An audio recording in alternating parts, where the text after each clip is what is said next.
I'm very excited to be here with you to talk about developments in the economy that we've experienced over the last year, some of the developments that we've experienced so far this year, some developments that happened just last week, and some other developments that happened this morning.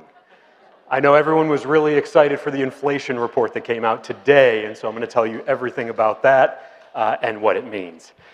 So today's presentation is going to be similar to the ones in the past. We're going to go through 4 segments of the economy: growth, employment, inflation. However, we have a new 4th section that we're going to talk about today. Now, this does not mean that interest rates and the Fed are not important anymore. If anybody wants to talk about the 10-year Treasury rate, be happy to talk your ear off about it later. But we've heard feedback from our stakeholders that we want to be looking towards the future. And specifically in that last section, the future, we're going to look at the future of work and how that is evolving with technology and all of the things that are going on.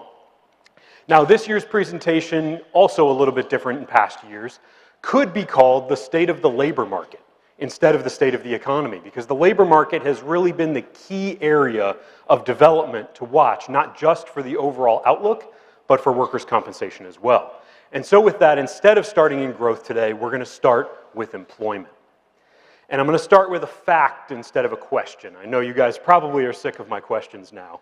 The slowest year of job growth in more than 2 decades outside of a recession. In 2025, we experienced job growth. You have to go all the way back to 2003 for the last time the economy added so few jobs outside of a recession. Now, it didn't last very long because now I do have a question for you. Are things shaping up better in 2026? Everyone knows, right? Because you've been following our labor market insights reports, I'm sure. But we'll dive into that. And then lastly, more of a philosophical question for the audience. Can the labor market be simultaneously strong and weak? Who thinks yes? Raise of hands. Who thinks no? Who thinks, why is this guy asking us questions? He just said he wasn't going to. I'm sorry, I'll try to keep them back, but habits die hard.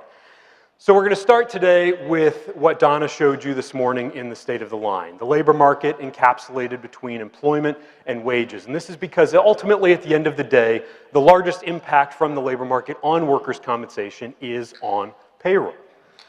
But there are other indicators that we're going to look through as we go through this presentation that are going to give us more of the backstory of what's going on. But first, just a summary. 2025, again, we saw 0.5% employment growth, the slowest that we've seen outside of a recession since 2003. And if you look down the industries, largely this was a healthcare story, a one industry story. Wage growth on the other side, relatively strong across the board, and was the predominant driver of payroll growth. And so we're going to look at some indicators to assess how sustainable is that trend in wage growth and what it's going to mean for payroll going forward. So today's labor market story is going to start with the demand side of the equation. We're going to start with job openings.